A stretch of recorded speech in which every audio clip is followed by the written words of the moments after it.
AAR studio today, and really it's a different one.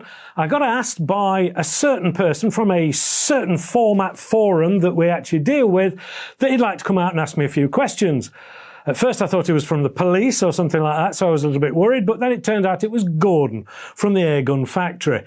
And his idea was to come and have a chat with me, talk to his members on the forum and the people who get involved, get them to put some questions together and come and ask me all those personal details. Well, here we are, so let's see how we go. And good morning, Gordon. Morning, Andy. How you doing? I'm all right, thank you very much indeed. First off, thank you very, very much for having me. More than welcome. It's been absolutely fabulous so far.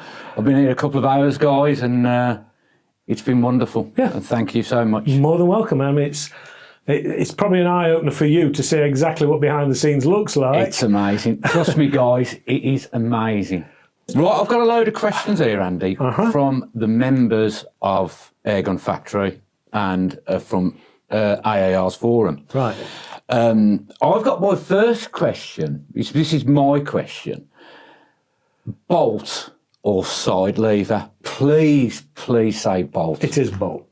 Yeah, it would be bolt. The thing is, I try so many guns all the time, and you find you get used to using whatever they are. If you were to ask me, yeah, the side levers are super smooth, they're nice to use, and it's really nice sometimes when you can choose to use them right or left-handed, because some people like to just keep the fingers on the triggers or around the trigger area, and the side lever makes that nice and easy. Some people even like the underhanded approach, if you like, but I don't know, it's probably something of the sniper in me somewhere along the lines. That's yeah, with me. and I like a nice, smooth bolt action. So, yeah. I love the sound of a bolt. Yeah, it's just something about it. I mean, I suppose you're dreaming that you've got a 50 cal or something like that. Exactly. So it's not quite the same in a 177. But yeah, it's nice to have that bolt action, that back to basics thing, which might be something worth remembering for some time next year. But I'm not saying anything else about that. Right. Keep your eyes peeled, guys. Yeah. Another question of mine, this is the last question of mine. If you could only own one gun, right, which one would it be? That is probably the hardest question you could ever ask anybody. It's a little bit in a certain way of like saying, which one of your children do you prefer? Yeah. You know, I've got 3 daughters and I love them all equally, and they're all very different. And the guns, I've lost count how many guns. Don't even ask me to tell you how many, because Mrs AAR will then find out. Without a doubt, it's got to be heading towards the R10. The only issue with that is the R12 is out, and I absolutely adore that R12. Do I have one yet? No. Note I said yet. And the other thing I really, really like, and I think they did such a cracking job, was on the CLX, the 160 that they brought out, the limited edition runs. I think it's a lovely, lovely little gun. Yeah. A lot of people are now going to turn and say, oh, you're paid by BSA. I'm not paid by anybody. I've said it 1,000 times. I'll say it 1,000 times more, and people still won't believe me.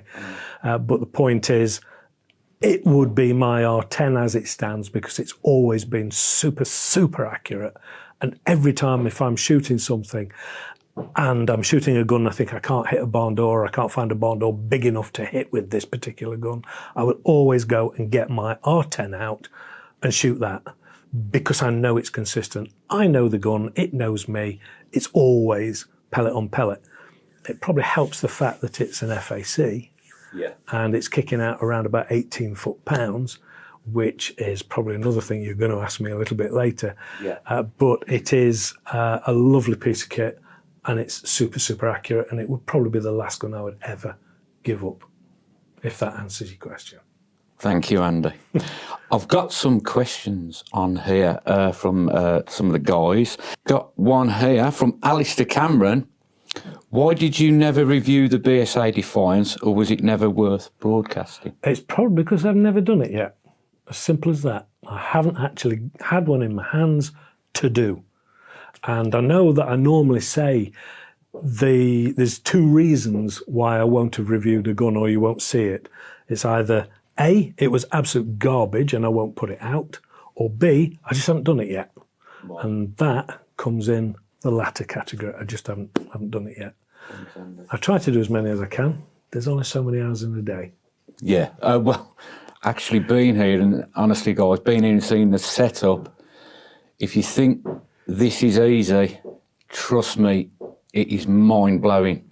All the equipment here is mind-blowing.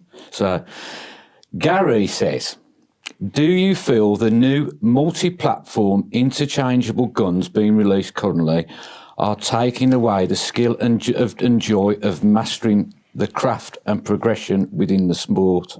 Almost every range and club are being saturated with money's no object brigade. I suppose the thing on this one is to realise that there is an industry behind all of this. And if you imagine yourselves being a manufacturer of a gun, and it's a fast, ever-changing world. People want it, and they want it now, and they want what they want, how they want it, and if it isn't, they're off somewhere else. So manufacturers have got to be constantly on the edge of getting the right products out to the people that they want. And tomorrow, stay awake, boys, because it's all going to change. I want something else. You know, it's got to be, it's customer driven. People, I mean, there was a day, Ford, they can have whatever colour they like as long as it's black. Yeah. And the manufacturers had the upper hand. Nowadays, the consumer very much has the upper hand. So if he wants a tactical gun, he wants it, and he wants it now. But tomorrow he may want a traditional style gun. Now, a manufacturer cannot just do this all the time. So a lot of the time what they will do is they will have a chassis of a gun that is adaptable, and they can add, change, interchange to meet the ever-changing needs of the customer. So I look at it from a point of view of the manufacturers, who I do deal fairly closely with, and they've got a hell of a job to try and keep up with demand and what the customer wants. So the easiest thing to do is to have a platform that they can interchange. The prime example, I suppose, would be Air Arms, the S510. So it's a fabulous gun. It's been around since Adam was a lad, and I can see why. It works really, really well. But people want something else, and they want a tactical one. So they've got to bring out the S510 Tactical. Yeah. It's an S510. Everything is an S510, but they've changed all the bits and things around it to satisfy the wants and needs of the consumer. So do I think that they're wrong in that? I think that whether I think they're right or wrong is irrelevant. I don't think they've got any other choice, because the amount of research and development that would have to go into some of these guns would be immense. And then people would turn around and complain just how expensive these guns are. Yeah. I suppose in answer to your question as well, as far as everybody's down the range and they've got to have the latest top trumps gun, you're always going to get all the gear and no idea, boys. Yeah. And one of the things that I've said so many times, and I actually met somebody when one day I was down at Mr AAR trying to raid their shelves for something to review.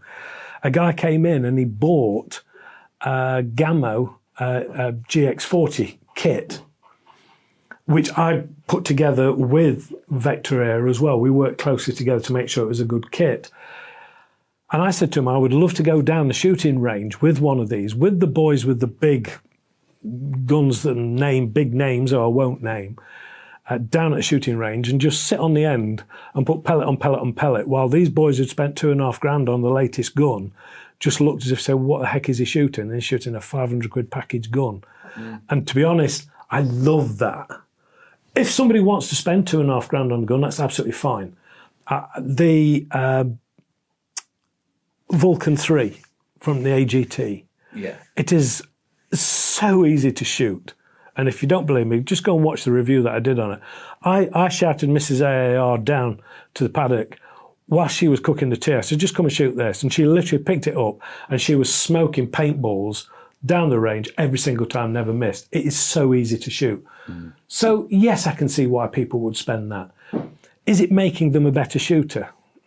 To be honest, you could probably put a trained monkey on it, and it would hit just as easily and just as accurate. But yes, I see why they do it. There are some guns out there that are really, really good and still budget. And I really enjoy shooting some of those.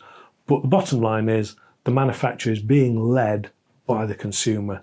So if anybody's got a complaint and you are a consumer, it's your fault. Well, going back to what you just said, Andy, I'll get quite a few private messages on the group from newbies, and they say, "Oh, should I buy this scope at £700? Should I buy this gun at £800?" I said, "No. A lot of these guns are great. The Venaris, the Gamos. I mean, even like your Storm Riders.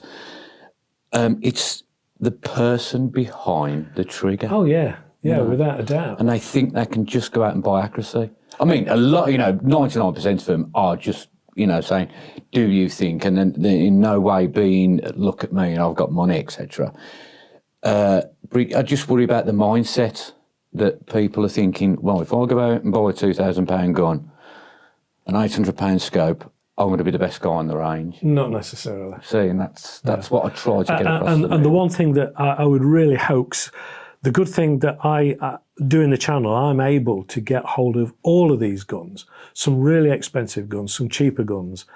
And if I put 3 reviews out on cheap guns, I get accused of all you're ever doing is cheap guns. And if I put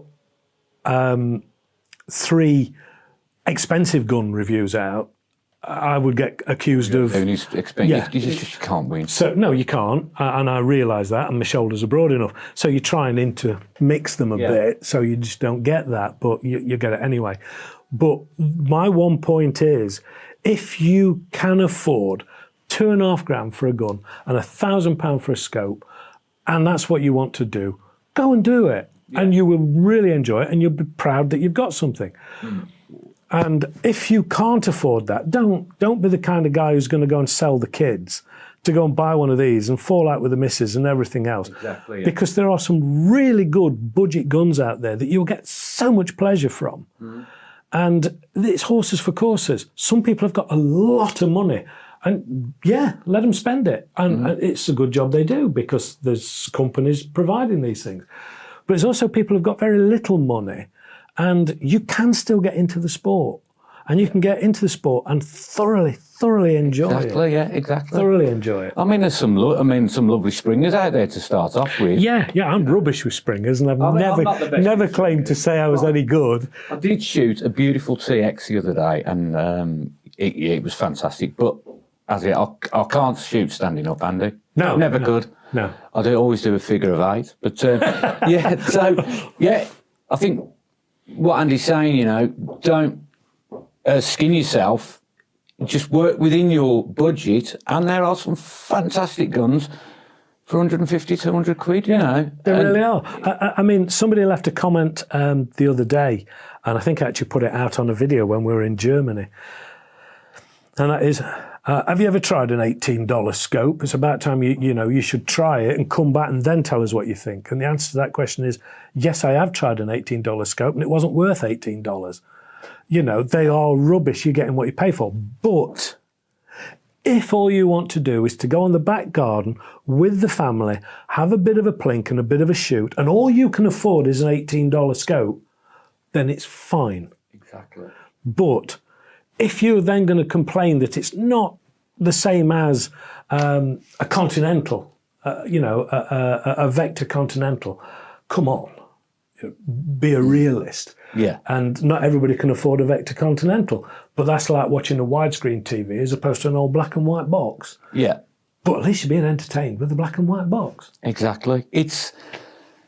Some people say, oh, it's a lot of money shooting. It really doesn't have to be. No, it doesn't. For one, you've got springers and you've got open sights, and that's going to hone your skills anyway. Yes. But please don't think it's a rich man's sport, because it isn't in any, in any way. No. You know, It's an everyman sport. It is a rich man's sport if they want to spend that kind of money. That kind of money, exactly. But if you can't afford it, there are guns. I think there's one lying around somewhere.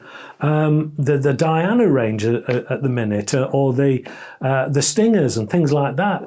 They're coming in at about 180 odd quid. And this is a PCP, for goodness sake. Yeah. I mean, Stoker, the XM1, I mean, that's about 290 quid. Which, when you look at how much is a tank full of fuel... Exactly, yeah. It's a couple of tanks worth of fuel. Yeah, yeah.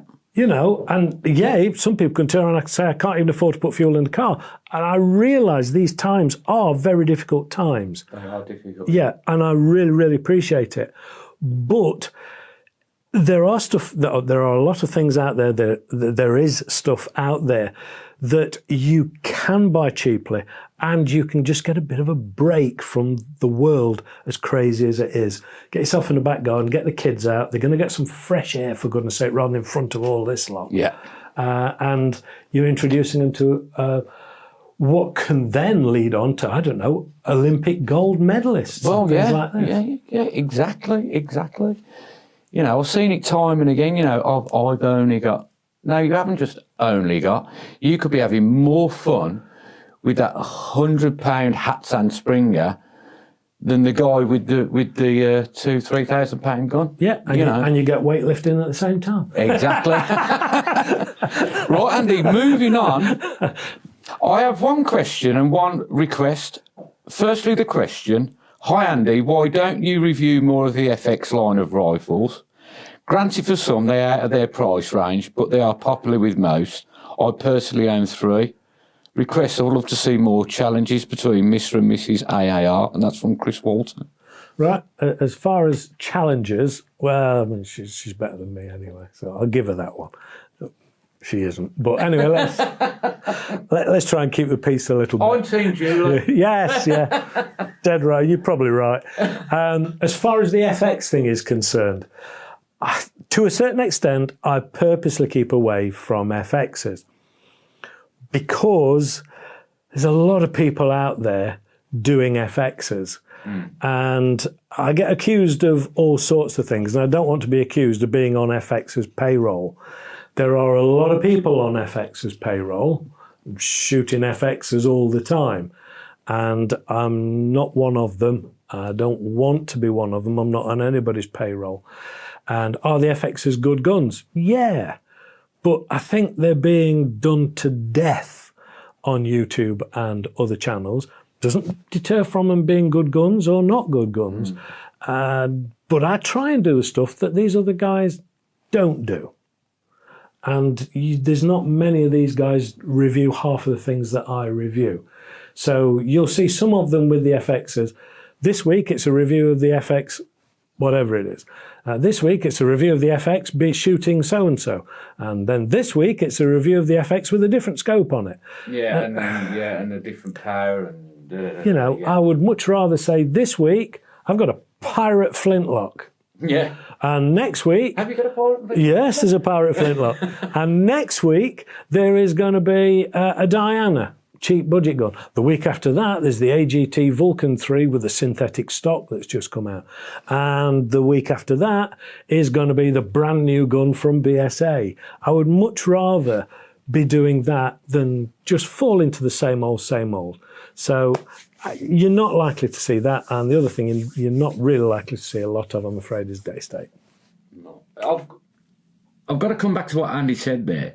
If you listen to what he said he reviews Storm Rider and then a BSA and then an Air Arms. I can't, and I do have to have my say, because we've had a little bit of it on Airgun Factory. Andy really does, when you speak to him and see everything in the background, he really does it for you guys, for the people. He's reviewing budget up to high end, so he's covering the whole spectrum. Now, I have to say, I don't understand the stupid comments that come through, and I'll read it, say, because I've got them. What you've got to do, you've got to sit back and see what Andy's doing now. And this is not me going, Andy, yeah, you're fabulous. I think Andy's fabulous. So does the team, Airgun Factory team, and so do a lot of you guys. But why we love Andy is because he is like doing it for us. He's not stuck up. He's not paid by anybody. Sorry, he's reviewing things from low price up to high price, and he's doing it for you guys. And I don't understand, but we'll always get it, as I say, because we have an Airgun Factory. You always get the stupid trolls come through and the hate. If you could see this setup and see what trouble Andy goes to put these videos out to you guys, honestly, you'd be amazed. Sorry, Andy, I had to jump in there. I mean, these are fairly broad, and the skin's a bit rhino. So, and if it wasn't, it becomes it after a while. Yeah, I just don't agree with it. You're doing it for all of us. We're trying to. That's what Airgun Factory are trying to do. We're trying to do it with you and the other ambassadors, just to build a community, a safe, friendly, happy community, and shooting a community, and that's all we're trying to do. And praise to you as well. No, and thank you so much for having us here today as well, Andy. Thank you so much. Mike Brown says, my BSA R10 Mark II sub 12 in 2.2 cannot use BSA Blackstar pellets because they shoot at 13.56 pounds out of a barrel along with other brands. I avoid them. When the local firearms officer comes to my local shooting club to chronograph everyone's guns, how do we know what pellet he's going to test from the rifles over the chronograph? That's a difficult one to answer because it's a good question, difficult one. Yeah, obviously I don't know. One of the biggest problems we've got in say the UK, England, Great Britain, whatever, is we don't have a central firearms office. They're regionalised. And as such, these regionalised firearms officers, even though they should all be singing off the same hymn sheet, don't necessarily. So they'll interpret it their way. They will bring out and do it in the manner that they feel is correct. And there's always an awful lot of opinion in the world. And if it becomes to be, it's the firearms officer's opinion, whether you do this, this or this, I'm afraid their opinion sticks. Yeah. There's nothing you can do about it. That's it. They are the adversary of the law, if you like, and that's what you go with. You can't argue against it. The answer to his question is mostly when they come out to actually sample a gun on its power, they normally bring out a range of pellets. And they will fire a range of pellets through it. If he's having a particularly bad day, he might find the biggest, heaviest pellet he can, the one that he thinks is going to show your gun up. Yeah. Now, my response would be to try and counter it, is make sure you're firing a range. Now, if your gun is firing a range of pellets and it's still over 12 foot-pounds, you need to get it looked at. Yeah. Without a shadow of a doubt. And the other thing is the amount of times people turn and say, I'm only getting 11.5 foot-pounds out my gun, so I'm not happy, it's rubbish. Hang on a minute, the reason you're getting 11.5 out is the manufacturer has tried to give you a safety zone. Yeah. So that if they do come out with these heavier pellets, you've got a bit of leeway, a little breathing space. So never complain that your gun isn't shooting 11.95. You're at risk. You are at risk, yeah. So the safety's about 11.3, 11.4. It is, yeah. 10%, at least 10%. Now, 10% is 1.2. So if yours is shooting 10.8, you're actually within 10%. Yeah. So don't have a go at the manufacturer if it's shooting 10.8, 10.9. Ideally, we'd all like it to be 11, 11.5. But make sure your gun isn't over there. Isn't shooting 12 on a standard 8.44 if it's a 177, say. Because if they put a 13 in it, the chances are it's going to fire a bit over.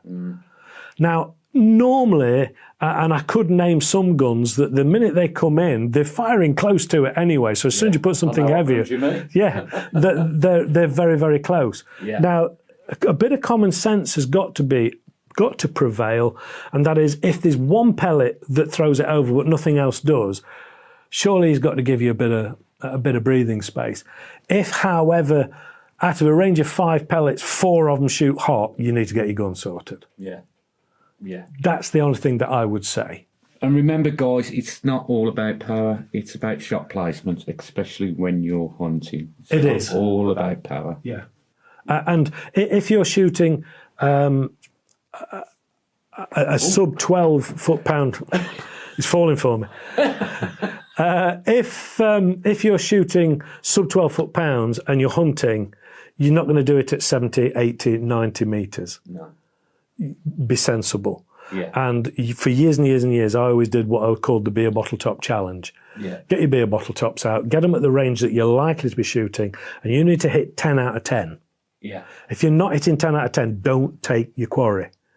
If you're only shooting 7, don't shoot the quarry until you're shooting 10 out of 10. Yeah. It's the fairest you can be to whatever it is you're going to try and end its life, effectively. Exactly, yeah. You've probably got a very good, justifiable reason for doing it, but do it with a bit of care. Now, that's coming on to my next question, Andy. Okay. I feel, I don't know how you feel, no, in fact, I won't tell you how I feel. I'll just ask you straight out, do you think air guns should be licensed in the UK? This is probably going to make me very unpopular. I don't necessarily think they should be licensed. Like an FAC license? Like an FAC. Right. And bear in mind, I've got an FAC for my personal FAC guns, and I also have an RFD, media RFD. There's only a handful, in fact, it's less than a handful of us in the country who've got them. So I can shoot pretty much any power in a safe zone that I deem is safe for journalistic purposes, if you like. Right. It's not doesn't mean I can have it in my cupboard and shoot it and have it for 12 months and everything else. No, I have it for the duration of the testing and everything else, and it goes back. But I have a license to do that. So I am licensed and licensed and licensed. But I do think there should be a register, a gun register. So you then are more responsible for that weapon. And let's call it a weapon in this instance. So you've been down to the shop, you've bought yourself a sub 12 foot-pound rifle, and you're going to go home with it. Now, I think as a matter of encouraging the right care and control of that, your name should be on a register with that serial number of that gun. So you're then responsible. Don't go lending it to your mates who are then going to go down and hold the local shops up. Exactly. Because your name is on that gun, on that register, and associated to that gun. So I think there should be. Because at the moment, all you've got to be is over 18, walk into a shop, walk out, or whatever it is, go and do what you like with it. Mm. Now, hang on, we're a responsible sport. And as such, I think we should prove ourselves to be responsible and be quite happy to put your name on a register. And the thing is, the register would have to be, and I'm not going to be very popular with the shops, maintained and done by the shops for sight by the firearms officer if and when needed. Mm. So all the responsibility is being put onto a shop who's not going to get paid for it. But I still think it's the right thing to do. And it doesn't mean that, you're just giving your name to the man. Well, the man has got your name anyway. You know, you've only got to say Alexa, and she's sat listening to you every word you're saying in the corner. Yeah. So they know everything about you anyway. But I do think it would encourage the right behaviours around guns. That's a hell of an answer for it. So no, I don't think it should be an FAC licence as such. I think that should be for the FACs. But for anybody just walking into a shop and buying it, I think it should be on a register, and then it gives you a certain amount of responsibility for that weapon. That's what I think. Well, I'm not as erudite as you, Andy, so I think it will as well. Right, right, so we've got a good one here from Steve DeLine, and I think Steve is from Canada. All right. He's a real nice guy. He's on the group. Well, they're all nice guys, but Steve, he chats to me a lot. He's put, what inspired you to start AAR on air, and what do you see the future of the air gunning globally? Oh, okay. I didn't take the easy hand. No, it's fine. It's fine. Yeah, it's not a problem. My days are never easy. What started me? Yeah. Okay, it was very, very simple. It was the PX, is it the PX4, the pistol? Oh, that's, yeah. I saw somebody do a review on it, and the safety on it, to get it from safe into fire, is quite stiff, and it'll actually even leave little indents in your thumb as you're doing it. It's that stiff. Right. And he complained bitterly that the safety was too stiff. And I thought, why would you ever complain that it's hard to get a gun into fire when you've got children in the house? So he did this review on it, and I thought, well, I'm going to do one of those.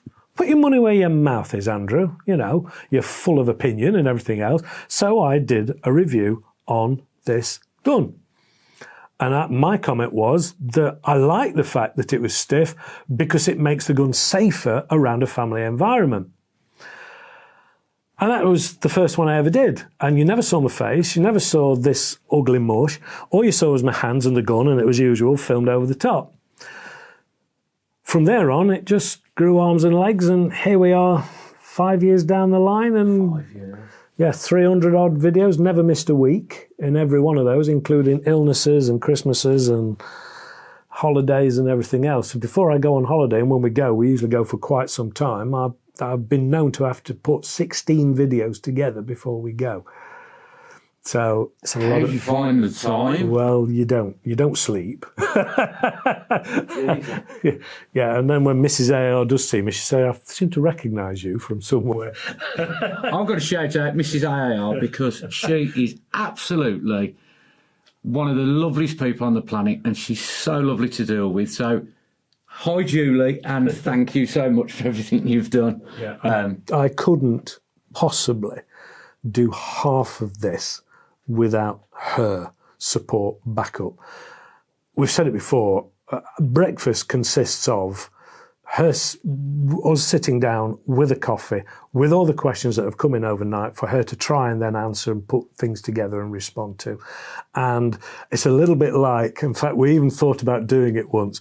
It's a little bit like the old Morecambe and Wise thing in bed at night, where the pair of them were sat there and they've got the papers or they've got whatever and they're having a conversation. We're doing that at night in bed, going through stuff again to make sure we've finished the stuff off on the day. It is a full-time job. Yeah, Julie, yeah, I'll say I deal with her behind the scenes, and she's so lovely to deal with, Andy. No. You're a lucky man. Yeah, you're a lucky man. Yeah, don't tell her that. Right, I've got a question from Alan Mullock. First ever airgun, and do you still have it? First ever airgun, 14 years of age. My dad bought it me. It was the Webley Junior pistol with the over action. And the answer is yes, I still have it. It needs a little bit of a repair job on it. So Carl's doing it down at Vector Air. I wouldn't trust anybody else with my stuff. And just an aside as well, it's the very first gun I shot my mother with. And how it happened was, and it was one of the funniest things, obviously it wasn't an overly powerful pistol, it isn't. I was shooting at the fence. It ricocheted off the fence, and she was putting the washing out at the time further up the garden, and it ricocheted and thwacked her on the backside. And these were the days of the 18-hour girdles. Right. Playtex 8. So she'd got armour plating on anyway, but it thwacked her on the backside, and it finished up with an ear bending for my dad for buying me the gun in the first place. But yeah, there you go. That's the full story behind my first gun, and yes, I've still got it. Fabulous. There you go, Alan. Because I know Alan's asked that twice. Sounds like a Scottish guy as well with a surname like that. Yeah, I don't know whether he is. Yeah. Mullock. Forgive me if you're not. Who introduced you to airgunning? That was my father. At what age? 14. And how long after that did you think for the first time, I need another gun? Would say I was about 16 because I wanted a rifle then, because I used to go shooting with a friend of mine.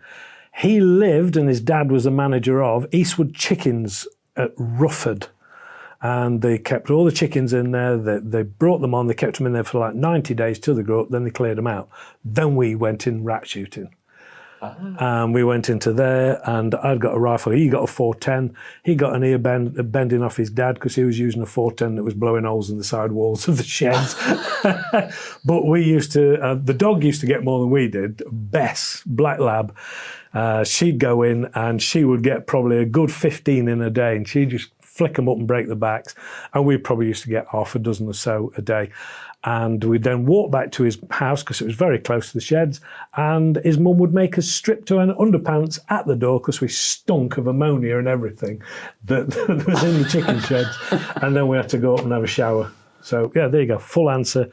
And that was a Webley & Scott break barrel rifle. Oh, that was from Brian Young. There you go, Brian. Oh, here we go. Here's one for you, Andy. Right. Adam Huskins has just messaged, what's your go-to rifle? Is the R10. The R10. We knew it'd be the R10. Yeah, R10. I love my R10. There's lots of other guns I really, really love, but the R10 is my go-to just because it's consistent, it's accurate, and yeah, I love it. I did actually change the stock on it. I've now got the black pepper thumb hole stock on it. I remember you said you like the black pepper. Yeah, so I got in touch with BSA, and I managed to get hold of a black pepper stock for the R10. I love it. Nice. So comfortable. So you haven't got the R12 yet? Not yet. But Mrs. I think Julie's told me she's buying you one for Christmas. That'd be good. Yes, you did hear that, didn't you, darling? Sorry, Julie. Here's a good one, actually, and I'd like to know your thoughts on this. What are your thoughts on the lead ban? The lead ban? Yeah. I don't think it's going to happen, Andy. I've got to be very politically correct, I suppose, on this one. From my opinion, it's not air guns that are actually causing that much of a problem. We fire one pellet each time. A shotgun fires a multitude. Mm. So it's, and those boys are just scattergunning these things all over the place. At least when air guns are shooting, 9 times out of 10, there's either a backstop, there's a catcher, and for the odd time you're actually shooting into an animal, there's one. Yeah. Not a mass of them. I've just come back from Europe. I drove down to fetch a boat back from Italy, and I stayed at a castle in France, and they said, do you want smoked salmon for your evening meal? And I don't particularly like smoked salmon. It says, or we can, some pate, some hare pate. Oh, I like pate. So, yes, I had pate, and I was biting. I thought, what? Shot. There was still the shot in it. Yeah, I was spitting shot out of this pate. It was beautiful pate, but I got 2 lots out of a small piece of pate. They're the guys who are causing the problem on lead, not ourselves, not air gunners. But when the political body gets involved, they just drag everybody into it. It's not necessarily fair, but it's the way of the world. Will it happen? I don't know. How many do-gooders and snowflakes are there out there and bunny huggers? It's down to them and political weight. Should it happen to us? No. Shotguns, possibly. And I've got a shotgun license as well, and I shoot shotguns. And there's so much more shot comes out of one of those than we. Well, what will happen to the guys who have got, I know this is air guns, but a guy who's got shotguns and they're not rated for, am I right in thinking they're going to be rated for steel? Well, shot? Yeah, because you're going to do so much more damage to the barrel than you are with lead. So there's always more to it, isn't there? There's always so much more to it. Yeah. I mean, it's like turning around and saying everybody's got to have an electric car. How are you going to tow a caravan with an electric car? Mm. You can't. You need a diesel, and you need a V6 diesel if you've got a decent-sized caravan. So they're not thinking all these things through. It's usually from the hip, a gut reaction, and that's, Well, another great answer, Andy. Oh, Mark Kershall said, what is the one piece of advice you would give to someone just starting out and looking for their first air rifle? Start with a budget. Mm. And all too often, there's 2 types of shops out there. There's the ones that you tell them a budget and they try and do it twice as much. Yeah. So everybody's then reluctant to tell them what the budget is. Mm. But then there's the good shop out there that you tell them the budget and they make something to fit your budget. Yeah. Your budget is key. buy what you can afford.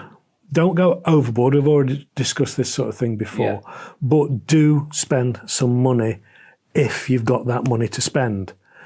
So if you've got 500 quid and that's what you want to spend, then make sure you spend the 500 quid. Don't just buy any old rubbish and it's expensive 500 quid. Do your homework. Go to a good gun shop. I mean, for me, 500 quid and that's all you've got, and you want to start the whole thing, you go and buy a GX40 package. As simple as that. Yeah. Am I biased? Yes. Because I know how good that gun is. It's got BSA cold hammer forged barrels on a blooming Gammo, for God's sake. Yeah. It's super accurate. They're marvellous guns. So if you got that, that's what I would have. If you want a PCP, if you've got 500 quid and you want a Springer, then get the best Springer you can for that 500 quid. Because it saves you buying it twice, 3, 4 times. And don't forget, whatever you're buying, if you're going to want a scope on it as well. So don't spend 450 quid on the gun and 50 quid on the scope, because you'll regret it. Right. You need to spend 100, 200 quid on your scope and 350 quid on your gun or whatever it is. It's the package that you're going to need. So if you're starting out, don't try. If all you can afford is 50 quid for a gun, then fair enough. That's all you can afford. And try and find the best one you can, and you're probably better off buying it second hand. If you can afford 500 quid, then you're starting to get into the realms of buying something decent. If you're starting out and you're thinking of spending £3,000, I'd probably have a go with somebody else's gun first, just to make sure you like it. Because £3,000 is a lot of anybody's money in my mind. Would I spend £3,000 on a gun? Yeah, I would. I wouldn't spend it every week on a gun. But if it was something I really, really, really, really wanted, I mean, one of the guys down at Vector Air, he desperately wanted a Vulcan 3. I can see why. He loves it. And he's actually taken a while, saved his money up, and that's what he's gone for. He's an experienced shooter, but he's got it, and he's like a puppy with 2 tails with it. I will be when I get my Steyr Pro X. Oh, there you go. Yeah. I used one a few weeks ago. A friend of mine called Alan, and it was just ridiculously accurate, and it was just phenomenal. Absolutely phenomenal. Yeah, just phenomenal. I mean, sometimes these things, you swear blind, they've got laser guided pellets in them. Yeah. Oh God, it was ridiculous. Yeah. But that was going to bring me on to my next question, Andy. I think it's really unfair. Take the Virtus, for instance. Yeah. You have to pull the trigger and push it forward. You know, they took the return spring out.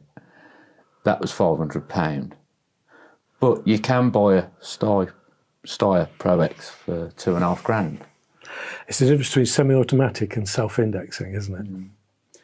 But to me, it's well, if you can afford £2,500, you're not going to be running around shooting windows out or whatever. Do you know what I mean? It's kind of that's what comes across to me. It's a bit unfair. But then you've got the cane brake, which is, I mean, you've done a fabulous review on it. And that's only shooting what, 4 foot-pound less. Still do damage. A lot of this was down to, again, manufacturers and their interpretation of the law. And bear in mind, they stand to lose an awful lot if the law falls against them. So they will err on the side of caution. Right. And it's whether or not it's a UK company or not. You're highly unlikely to find BSA, for example, and it's just, or Air Arms, I'm just trying to think of a UK company. You're highly unlikely to find them putting a semi-automatic or self-indexing gun out there because it's a high-risk venture. But if you've got such as Ed guns, when Russians were allowed to bring them in, and people are still trying to bring them in parts, please don't do it. You're breaking all kinds of rules and regulations and laws. Not into the UK. They are made in a different market, for a different market, in a different country. And what you're doing here is you're not twisting the rules, you're following the rules per the letter. And the letter says whether it's semi-automatic or self-indexing. If it stays in the magazine and it fires from the magazine, it's self-indexing, so you're okay. If more and more and more and more and more people do these things and keep buying these things, and then they get into the news headlines, they'll ban them. Yeah. They'll change the law. So keep a low profile with them. By all means, have them. But don't start shouting, because people are very quick to shout out, why haven't you done it? And why don't you do it? And I'm going to report you, and I'm going to say that you should, and I'm going to put it over all these forums and things. Sometimes you're better off just keeping quiet and either buy it or don't, accept it. The manufacturer's made a decision not to produce a semi-automatic gun or a self-indexing gun. And that's it. And it's just down to the choice. There isn't necessarily a carte blanche reason that goes across the whole board. People have got their own opinions, their own interpretation of the law, and a lot of companies, certainly UK-based ones, don't want to step too close to the mark. So hopefully that answers that question. No, it does. I know. That was actually great, Andy. That was great. It was just that I think Artemis had was it the M50? Right. And that would have been self-indexing. But because of the price of it, I never, never allowed it in. I mean, Artemis, at the end of the day, it's all part of the Snow Peak group, if you like. And they're made abroad. And they make them for all kinds of markets. So if it comes into this country, then it's down to really the importer. Because the importer will quite often put his own name on it and make out that it's theirs. They're all part and parcel of the same one. They all come from the same factory. But he is, if he's not careful, he's accepting the responsibility because it's got his name on it. And sometimes they'll say, we're not prepared to bring one in. Even though it's in the range, they won't do it, or they will do it, and it's up to them to make that decision. And it's quite a tough decision because you don't know which way the law's going to go. And you don't know whether they're going to do it retrospectively. So if you've got an Ed gun, if you've got a Steyr, if you've got whatever it may be, and you're sat with this gun, they may turn around and say, nobody's having any more, or they may say, you better bring your gun and we're going to crush it. I don't know. I don't make the laws. I remember I had the Brocock. I can't remember if it was a Predator or the Safari. It had a magazine and it was attack cartridges. Yeah. I had to give that back. Yeah. And it was beautiful. Never had a mark. Never had a mark on the stock. It loved it going up. No, and you just don't know which way the law's going to go if they change it. I had to give it back. So, I mean, if you've got somebody such as a big UK company and suddenly they change all the laws, they're not going to look very popular, are they? If suddenly all the guns that they've sold to these people are all being crushed. Yeah, exactly. Your favourite pistol, Andy? Beretta 92. Is it? Yeah. You really? Yeah. No questions. You don't like the Glock more? I like the Glock. I think the Glock's really good. It's good fun as well, and it's very accurate to its build to the original. It's very accurate. It's not an accurate gun to shoot, but it's very accurate to the original build. But no, Beretta 92 FS every single time. I've got the PPQM2 as well. I've got loads. I've got loads, but if you're asking me which, and I don't like the 1911, I never have. No, I don't like the 1911. Yeah. And yet, I used to love the John Wayne films and sit there on a Saturday watching them, and he'd got the 1911. But I don't know, I just don't care for the 1911. It's personal. It's a Mel Gibson in us, isn't it? With the... It probably is. It's a Mel Gibson. It probably is. I never even thought of that. Yeah. Yeah. But Beretta 92, every single time. Yeah. Is that the full metal? It is, isn't it? The full metal? Yeah, full metal. I like all of them, to be fair. Yeah. And if you're going to ask me, and I don't own it, I own 3 black ones. But if you're going to ask me which one I really like, it's the chrome with the wood. Not the chrome, the nickel. Yeah, and nickel and wood. On wood. I adore that, but I still don't have it. So, Mrs AAR, that's birthday. I'm sure you said you're buying in that for his birthday. Absolutely. What was the other fantastic question I had? I see, guys have asked me questions to ask you, and I'm just rattling round my brain. Oh, now this is, if you can afford it, right, gun safe or no gun safe? Gun safe every single time. I've got my sub-12s in the gun safe. Me too, yeah. Me too. Gun safe every time. Yeah. Gun safe every time. I've always been that way, and I've now got a wonderful grandson who is only coming up to 2, but gun safe every time. I think that's it, Andy. They're probably bored to death now. I think that's it. I can honestly say, guys, if you could see all the effort that goes into this, you would be blown away. And how passionate Andy is about airgunning. I arrived this morning. It's virtually all we talked about, because I love it as well.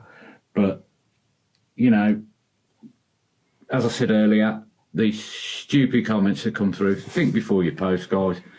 Andy has got all, you know, our interests at heart. You can see he lives and breathes air guns. And I was speaking to Julie, she's got some presents lined up for him. Julie, you're going to kill me. She doesn't know that yet. You're going to kill me. Yeah. But no, Andy, thank you so much from everybody at AGF. No problem at We all. all Thank love you you. very Thank much for what you do. so much for bringing me to AAR HQ. Yeah, such as it is. And thank you for supporting us. No. You do a cracking job, and don't ever. Anybody out there, don't ever think that it's the easiest thing in the world to run any sort of channel and bat off comments, and it's very, very difficult to run a Facebook forum or whatever forum and manage the odd numbskull who is going to then break all the rules and thinks he can. Well, why can't I? Well, it's not you guys that make up the rules. Excuse me. It's not you guys that make up the rules. It's whoever runs at Facebook and everything else, and the rules are there for everybody. So please just stick to them. Otherwise, people have got to keep policing these things, and that is a full-time job to police them. I know from the comments that I get and people scamming the channel and trying to put text numbers out there that you text because they're telling everybody I'm giving prizes away. So straight away they're in there and they've been scammed, and goodness knows what's happening to them. I try every single day to get these out of the way, but it's one of the hardest things you can possibly do. So certainly give these guys an easier life. For goodness sake, give them an easier life. It's not an easy thing to do, and it doesn't need somebody such as you, whoever you may be out there. Well, I'm going to say what I want. Wow. And remember, guys, Andy's group, it got shut down because of people like that. Shut down because of people like that. Yeah. So on the group, when we're saying no kill shots, no swearing, you know, no selling or asking to buy, it's serious. We'll just get shut down, and then we got nothing, and then we got nothing. Yeah, and then and what it is, it's literally is the 1% who are doing this. Because I look at my the channel itself, the YouTube channel, and I usually finish up around about 98, 99% thumbs up, which is unheard of for a YouTube channel. I get 1% who are giving the thumbs down, and it's that 1% that do all the damage. So if you see these people doing it, just attack them. Have a go at them. Yeah, just call them out. Just call them out and protect the groups, protect the YouTube. Yeah. I have to say, Andy, 200,000 subscribers. Yeah. That is massive. Well done. A massive well done. Thank you very much. That is absolutely phenomenal. Yeah. And as we're saying, guys, you've got to protect the likes of Andy. You've got to protect the groups. These bad eggs, you've got to call them out, you know, and because they're just going to ruin it for everyone. Why can't we just all have a group, all have the YouTubes, and just enjoy it as one big community? Yeah, and if they don't like what's happening there, don't stay there. If you don't like what I'm doing in a video, don't watch it. There's an on button and an off button. By all means, go somewhere else and watch it somewhere else. Nobody is capable of policing all of the people all of the time. No. I'll try, but if you're one of those who's not pleased by it, then really sorry. It's not for you, evidently.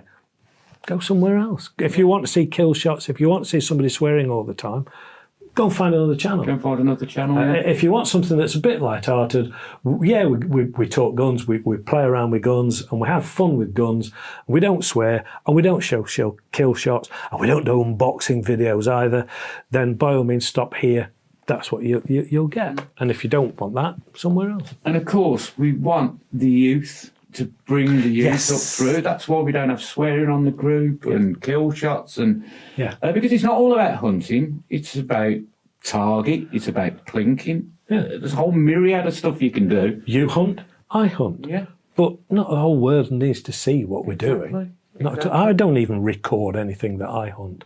Exactly. I'm not interested in it. It's done. It's a shame that it's had to take something's life, but hey, I've either got to eat or I've got to stop it digging everything up.